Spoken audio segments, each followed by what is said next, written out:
Hello everyone, welcome to Relate Chemistry. I hope all of you are doing well. So friend, इस video में हम लोग discuss करने वाले हैं केमिकल एक्सचेंज रिएक्शन या फिर इसे हम लोग कहते हैं प्रोटॉन एक्सचेंज रिएक्शन।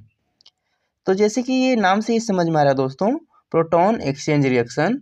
तो जैसे कि कोई भी केमिकल रिएक्शन है, उसमें अगर प्रोटॉन या फिर हाइड्रोजन एक्सचेंज हो रहा है, उस रिएक्शन को हम लोग कहते हैं जी प्रोटॉन एक्सचेंज रिएक्शन। यहाँ तक क्लियर है? When a proton is exchanged with another proton in a chemical reaction, it is called proton exchange और chemical exchange reaction। यहाँ तक क्लियर है? तो ये हुआ जी केमिकल एक्सचेंज रिएक्शन या फिर प्रोटॉन एक्सचेंज रिएक्शन। तो सवाल आता है दोस्तों कि इसे हम लोग NMR स्पेक्ट्रोस्कोपी में क्यों पढ़ रहे हैं, है ना। एक्सचेंज हो रहा है भाई, हो रहा है, इसे हम लोग NMR स्पेक्ट्रोस्कोपी में क्यों पढ़ते हैं? तो इसका जवाब है, तो ये दोस्तों ये है केमिकल रिएक्शन है, कोई भी एक रैंडम सा मैंने एग्जांपल लिया है अल्कोहल का। तो ये है केमिकल रिएक्शन। तो ये जो हाइड्रोजन है दोस्तों, ये वाला जो हाइड्रोजन है वो यहाँ पर एक्सचेंज हो जाता है, यहाँ पर चला जाता है, और ये वाला जो हाइड्रोजन है वो यहाँ पर आ जाता है। अंडरस्टूड? ये यहाँ पर आ गया और ये यहाँ पर चला गया दोस्तों। तो इसे हम लोग NMR स्पेक्ट्रोस्कोपी में इसलिए पढ़ते हैं क्योंकि इसका जो रेट होता है एक्सचेंज का वो 10⁻⁻5 प्रोटॉन पर सेकेंड होता है, और जो हमारा इंस्ट्रूमेंट है दोस्तों वो 10⁻⁻2 से 10⁻³ ही हमारा जो इंस्ट्रूमेंट है NMR इंस्ट्रूमेंटेशन वो डिटेक्ट कर पाता है। तो इससे होता क्या है, ये जो रेट है एक्सचेंज का रेट है वो बहुत फास्ट होता है, इसलिए स्पिन स्पिन कपलिंग नहीं हो पाता। इसके कारण एक सिंगल पीक देखने को मिलता है, एक सिंगल पीक देखने को मिलता है क्योंकि रेट बहुत फास्ट होता है, तो हमें एक एवरेज वैल्यू लेना पड़ता है, तो एक सिंगल पीक देखने को मिलता है। यहाँ तक क्लियर है? अब इस टेक्निक का हम लोग क्यों यूज़ कर रहे हैं ना, प्रोटॉन एक्सचेंज को हम लोग NMR स्पेक्ट्रोस्कोपी में इसलिए पढ़ रहे हैं क्योंकि जैसे कुछ लास्ट में जैसे कि OH ग्रुप अटैच है या फिर सल्फर ग्रुप अटैच है या फिर नाइट्रोजन ग्रुप अटैच है, तो इनके डिटेक्शन के लिए हमें ये प्रोटॉन एक्सचेंज रिएक्शन हमें मालूम होना चाहिए, है ना। जैसे कि कोई भी NMR स्पेक्ट्रोस्कोपी में हमें डिटेक्ट करना है, तो लास्ट में यह एल्कोहल ग्रुप अटैच है या फिर सल्फर ग्रुप या फिर नाइट्रोजन ग्रुप, तो इसके ज़रिए से हम लोग आइडेंटिफाई कर सकते हैं कि इसमें हाँ जी ये ग्रुप अटैच है इसमें, इसलिए लास्ट में ये एक सिंगल पीक देखने को मिल रहा है। इतना चीज़ क्लियर हुआ? अब इसे हम लोग डिटेल से देखते हैं दोस्तों कि ये एग्ज़ाम में आया, तो इसे हम किस प्रकार से डील कर सकते हैं प्रोटॉन एक्सचेंज रिएक्शन को। ठीक है, तो देखिए, तो एक बार रिकॉल करते चलते हैं प्रोटॉन एक्सचेंज रिएक्शन के डेफिनेशन को। तो देखिए, when a proton is exchange with another proton in a chemical reaction it is called proton exchange और केमिकल एक्सचेंज रिएक्शन। यहाँ तक क्लियर? उसके बाद ये आप रिएक्शन बना सकते हैं। अब देखिए यहाँ पर, in a molecule if a proton settle between two magnetic environment at a rate which is much faster, और कितना होता है ये 10⁻⁻5 proton per second in comparison with the NMR transition time, है ना। और NMR ट्रांजिशन टाइम कितना होता है, यह हमारा इंस्ट्रूमेंट इतने टाइम को हम लोग डिटेक्ट कर पाता है, 10⁻⁻2 से 10⁻³ प्रोटॉन पर सेकेंड को हमारा इंस्ट्रूमेंट डिटेक्ट कर पाता है, और यही इसका ट्रांजिशन टाइम होता है।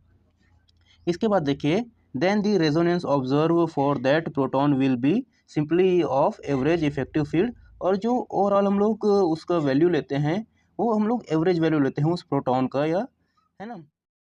दस ओनली वन रेजोनेंस और सिग्नल विल बी ऑब्जर्व, है ना। इस कारण हमें एक रेजोनेंस या फिर एक सी सिग्नल हमें देखने को मिलता है।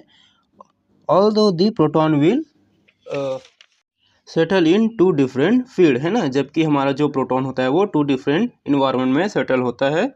इसके बाद देखिए, केमिकल एक्सचेंज रिएक्शन या फिर प्रोटॉन एक्सचेंज रिएक्शन को हम लोग एल्कोहल ग्रुप के बेस में, सल्फर ग्रुप के बेस में और नाइट्रोजन ग्रुप के बेस में समझेंगे कि ये ग्रुप जब अटैच होते हैं तो प्रोटॉन एक्सचेंज रिएक्शन होता है, और उससे जो सिग्नल होता है वो उसमें किस प्रकार के चेंजेस देखने को मिलता है।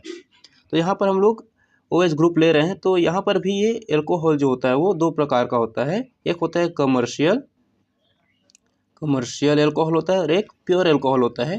तो इसमें से एक जो होता है वो प्रोटॉन एक्सचेंज रिएक्शन प्रोवाइड करता है, इसके कारण हमें एक ही सिग्नल देखने को मिलता है, और एक जो होता है वो प्रोटॉन एक्सचेंज रिएक्शन इसमें प्रोवाइड नहीं करता, तो यहाँ पर हमें ट्रिपलेट सिग्नल लास्ट में देखने को मिलता है। यही चीज़ इसमें हम लोग डिस्कस करने वाले हैं। तो देखिए, सबसे पहले हम लोग कमर्शियल एल्कोहल को डिस्कस कर लेते हैं कि ये हमें केमिकल एक्सचेंज रिएक्शन या प्रोटॉन एक्सचेंज रिएक्शन क्यों देता है ना। क्योंकि एल्कोहल जो होता है जी प्योर फॉर्म, वो हमें प्रोटॉन एक्सचेंज रिएक्शन ये प्रोवाइड नहीं करता। तो ये इसमें क्या ऐसे चीज़ होता है कमर्शियल एल्कोहल में कि हमें ये प्रोटॉन एक्सचेंज रिएक्शन प्रोवाइड करता है। तो देखिए, when the NMR spectrum of commercial sample of N alcohol is scanned in trichloromethane और टेट्राक्लोरोमेथेन सॉल्यूशन, और याद रखेंगे ट्राइक्लोरोमेथेन को हम लोग क्या कहते हैं जी, क्लोरोफॉर्म कहते हैं। The signal due to OH appears as singlet है ना, और जो कमर्शियल एल्कोहल है वो NMR में सिंगलेट पीक देता है। और ये क्यों देता है वो रीज़न हम लोग अभी आगे डिस्कस करेंगे। In other word, it does not show any coupling with the adjacent proton है ना, और कपलिंग नहीं कर रहा है, स्पिन स्पिन कपलिंग नहीं कर रहा है, इसलिए ये हमें सिंगल पीक देता है ना। क्योंकि जो एक्सचेंज का रेट है वो बहुत फास्ट होता है, 10⁻⁻⁵ प्रोटॉन पर सेकेंड, इस कारण से है ना। Because in commercial alcohol the proton of OH group of different molecule undergo chemical exchange reaction at a rate of 10⁻⁵ proton per second है ना। इस कारण से हमें सिंगलेट पीक देखने को मिलता है। This rate of exchange is too rapid as compare to instrument, और इंस्ट्रूमेंट का रेट कितना होता है, कितने को ये डिटेक्ट कर पाता है, 10⁻⁻² टू 10⁻⁻³ प्रोटॉन पर सेकेंड को हमारा जो इंस्ट्रूमेंट है वो डिटेक्ट कर पाता है। इस कारण हमें सिंगलेट पीक देखने को मिलता है कमर्शियल सैंपल का, कमर्शियल एल्कोहल सैंपल का। So the instrument record an average situation है ना, एक एवरेज वैल्यू ये हमें प्रोवाइड करता है, in which the coupling with adjacent proton is not visible है ना। और कपलिंग जो होता है वो जी शो नहीं होता है ना, या कपलिंग नहीं करता, क्योंकि जो रेट ऑफ एक्सचेंज है वो बहुत ज़्यादा होता है, इस कारण से। अब इसका रीज़न मैं आप लोगों को बता दूं कि ये जो कमर्शियल सैंपल है वो ही हमें क्यों केमिकल एक्सचेंज रिएक्शन प्रोवाइड करता है, प्योर फॉर्म क्यों हमें केमिकल एक्सचेंज रिएक्शन प्रोवाइड नहीं करता। तो देखिए इसका रीज़न यहाँ पर देखिए, commercial alcohol contains acetic impurity है ना। कमर्शियल जो सैंपल होता है जी उसमें एसिटिक इम्प्योरिटी होता है, इस कारण से है ये हमें केमिकल एक्सचेंज रिएक्शन या प्रोटॉन एक्सचेंज रिएक्शन ये प्रोवाइड करता है, ये जो सैंपल है वो, which catalyse the exchange reaction thereby enhancing the exchange rate है ना। और ये जो इम्प्योरिटी है, एसिटिक इम्प्योरिटी, ये कैटलाइज का काम करता है, एसिड कैटलाइज का काम करता है, इस कारण से ये जो एक्सचेंज रिएक्शन है प्रोटॉन एक्सचेंज रिएक्शन उसको बढ़ा देता है। यही रीज़न है कि कमर्शियल जो सैंपल होता है एल्कोहल का वो हमें केमिकल एक्सचेंज रिएक्शन या प्रोटॉन एक्सचेंज रिएक्शन ये देता है।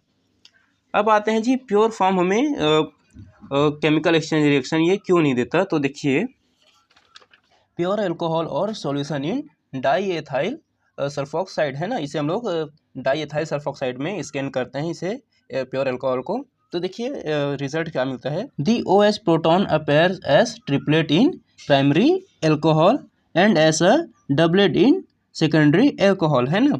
और प्राइमरी एल्कोहल और सेकेंडरी एल्कोहल किसे कहते हैं, जिनमें एक ही एल्किल ग्रुप अटैच हो उसे हम लोग प्राइमरी एल्कोहल कहते हैं, जिनमें 2 एल्किल ग्रुप अटैच हो उसे हम लोग सेकेंडरी एल्कोहल कहते हैं, और जिसमें 3 एल्किल ग्रुप अटैच हो उसे हम लोग कहते हैं जी टर्सरी एल्कोहल है ना। ये याद रखेंगे। तो जब प्राइमरी एल्कोहल होता है तो हमें ट्रिपलेट ये सिग्नल देता है NMR में, और जब सेकेंडरी एल्कोहल को हम लोग लेते हैं तो हमें डबलेट ये सिग्नल प्रोवाइड करता है।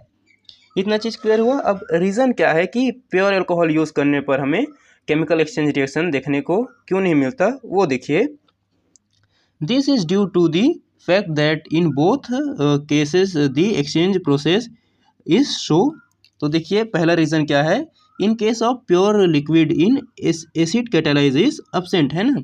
जैसे कि कमर्शियल सैंपल में हमें, कमर्शियल एल्कोहल सैंपल में हमें एसिड का इम्प्योरिटी देखने को मिल रहा था, तो इसमें ये एसिड का इम्प्योरिटी प्योर फॉर्म में देखने को नहीं मिलता, और दूसरा रीज़न ये है कि in diethyl sulfoxide in formation of complex take place है ना, और इस कॉम्प्लेक्स के फॉर्मेशन के कारण भी हमें ये देखने को नहीं मिलता केमिकल एक्सचेंज रिएक्शन। ठीक है, और उसके बाद देखिए एक रीज़न और ये भी हो सकता है कि in such case the OH showing coupling with adjacent proton, और इसका जे वैल्यू कितना आता है, कपलिंग का वैल्यू है वो 4 to 7 हर्ट्स आता है ना। तो ये एक कारण है कि ये जो प्योर फॉर्म है अल्कोहल का वो हमें केमिकल एक्सचेंज रिएक्शन या प्रोटॉन एक्सचेंज रिएक्शन नहीं देता। ठीक है, और ये सिग्नल इस तरीके से हमें मिलता है जब हम लोग कमर्शियल अल्कोहल लेते हैं, तो ये इस तरीके से सिंगलेट पीक देखने को मिलता है, क्योंकि जो एडजेसेंट प्रोटॉन है वो कपल नहीं करते, और प्योर फॉर्म में क्योंकि इम्प्योरिटी नहीं होता तो जो हमारा एडजेसेंट प्रोटॉन होता है वो ये कपल करता है, इस कारण हमें ये ट्रिपलेट सिग्नल देखने को मिलता है प्राइमरी अल्कोहल का केस में, है ना। यहाँ तक क्लियर हुआ। तो ये हुआ जी जब हम लोग NMR जो स्पेक्ट्रोस्कोपी है उसमें अल्कोहल के सैंपल को हम लोग इंट्रोड्यूस कराते हैं तो ये सब चीज़ देखने को मिलता है। अब जब हम लोग सल्फर के केस में देखें तो किस तरीके से देखने को मिलेगा वो देखिए। तो in case of proton attach to sulphur the exchange rate is much slower, है ना, and falls within NMR scale in show coupling with the neighbouring proton, है ना। तो सल्फर के केस में क्या होता है, जो एक्सचेंज का रेट होता है वो स्लो हो जाता है, स्लोअर हो जाता है, इस कारण से हमें NMR में ये सिग्नल देखने को मिलता है, क्योंकि जो एडजेसेंट प्रोटॉन होता है वो अपने नेजिबरिंग प्रोटॉन के साथ ये कपल्ड करते हैं। तो याद रखेंगे सल्फर के केस में हमें इस तरीके से डबलेट या फिर ट्रिपलेट ये सिग्नल देखने को मिलेगा, क्योंकि ये जो कपलिंग होता है उसमें होता है, कपलिंग होता है सल्फर के केस में। इसके बाद यहाँ पर ध्यान दीजिए दोस्तों, यहाँ पर हम लोगों ने लिया है NH ग्रुप, है ना। तो ये जब हम लोग NMR इंस्ट्रूमेंटेशन में रन कराते हैं तो हमें एक्सचेंज रिएक्शन देखने को मिलता है, यानी वो चीज़ देखते हैं। तो देखिए the exchange rate is much rapid, है ना, यहाँ पर रैपिड ये हो रहा है एक्सचेंज का रेट जो है वो, यानी कि 10⁻⁻5 प्रोटॉन पर सेकेंड के आसपास ये इसका जो एक्सचेंज रेट है वो है, यानी कि ये जो NH ग्रुप जुड़ा है वो हमें प्रोटॉन एक्सचेंज रिएक्शन ये प्रोवाइड करेगा, इनमें प्रोटॉन एक्सचेंज होगा। So number of coupling with adjacent proton in is seen, है ना। तो इसमें कपलिंग हमें देखने को नहीं मिलेगा दो एडजेसेंट प्रोटॉन के बीच, क्योंकि इसका जो रेट ऑफ एक्सचेंज है वो बहुत फास्ट होता है दोस्तों। यहाँ तक क्लियर है। तो ये हुआ दोस्तों प्रोटॉन एक्सचेंज रिएक्शन। तो इसमें जब हम लोग OH ग्रुप, SH ग्रुप या NH ग्रुप हम लोग लेते हैं तो क्या क्या चेंजेस देखने को मिलता है, कौन से ग्रुप हमें प्रोटॉन एक्सचेंज रिएक्शन देता है, कौन सा ग्रुप प्रोटॉन एक्सचेंज रिएक्शन नहीं देता, वो सारी चीज़ हम लोगों ने यहाँ पर क्लियर किया है। और नेक्स्ट वीडियो में हम लोग डिस्कस करेंगे दोस्तों ड्यूटेरियम एक्सचेंज या फिर ड्यूटेरियम एक्सचेंज रिएक्शन, है ना। तो मिलते हैं नेक्स्ट वीडियो में। सो आई होप ये वीडियो आपको पसंद आया होगा। So don't forget like share and subscribe friend. Thank you friends, thank you for watching.